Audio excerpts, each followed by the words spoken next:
முக்கியபக்ஷம் கவுனபக்ஷம்னு ரெண்டு பட்சம் சொல்லு.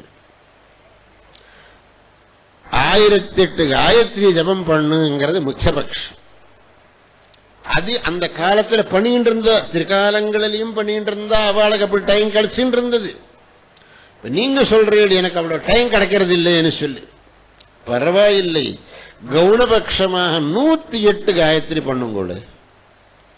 1008 பண்ண முடியல என்ன ஒன்னும் பரவாயில்லை, 108 பண்ணினாலும் போரும்னு சாஸ்திரம் சொல்லியிருக்கு.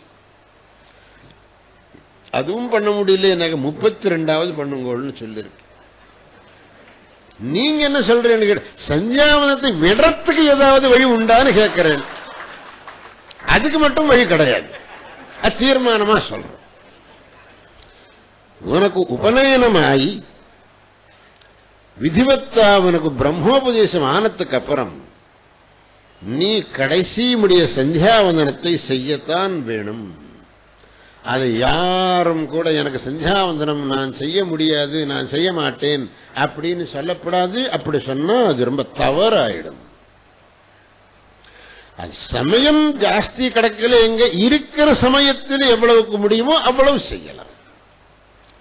எனக்கு கொஞ்சம் கூட டைமே கிடைக்கிறது இல்லை அப்படின்னு நீ சொன்னால் அது மட்டும் நான் ஒத்துக்க மாட்டேன்.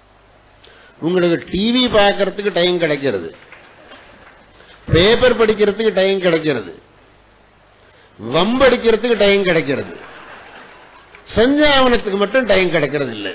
இது யாராவது நம்ப முடியுமா? நம்ப முடியாது. அதுக்கு உங்க மனசுல என்ன இருக்குன்னு கேட்டாக்க சந்தியாவந்தனம் பண்றதுக்கு மனசு இல்லை. அதுக்காக இந்த காரணங்கள் எல்லாம் சொல்ல